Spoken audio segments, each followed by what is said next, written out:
Sony වසර 3ක වගකීම සමග සිංග වෙතින්ම පමණයි. On the 22nd of May at 5:55 a.m. in Nepal time, Johann Peries became the second Sri Lankan ever to summit the tallest mountain on the planet, Mount Everest. He is only second to Jayanti Kurutumpala, who became the first Sri Lankan to summit the peak in 2016 in an expedition which Johann was a part of. During that summit attempt, with 400 meters from the peak, Johann had to make the difficult decision to turn back with the summit in sight. At a media briefing held in Colombo today, he expressed what it was like to progress from where he stopped 2 years ago. I enjoyed every single step from there onwards. Not that I didn't find it hard, but I didn't find it hard in that sense, if you know what I mean. And finally, when I went and got to the top there, my Sherpa had to turn around and tell me, this is it, you are at the summit.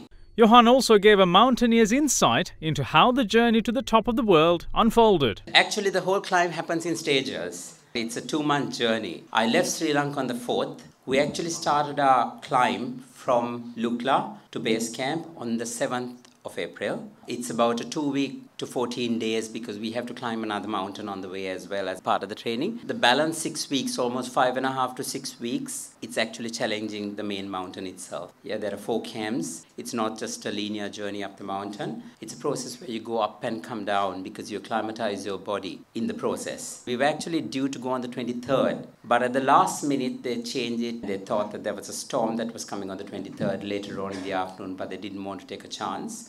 Being a man who learned from his failures, Johann Peries had this to say about perseverance. We as Sri Lankans tend to give up when we have challenges come our way very easily. I remember even when we spoke at a university, one of the things they said was, it's about turning back and the failure that happened to me. He said that was very important to the students because of the number of suicides they have in the universities due to the pressure. So this, I think, is a good message to take out, to say that if we are persistent, we can really achieve our goals and dreams, even though we fail the first time. Touching on their joint Everest expedition in 2016, Jayanti Kurutumpala gave her thoughts on Johann's decision to turn back with the summit in sight, as he did not have enough oxygen to complete the journey.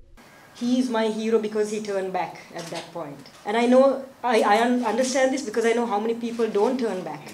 And as a result, their bodies remain on the top of Mount Everest or close to that area forever.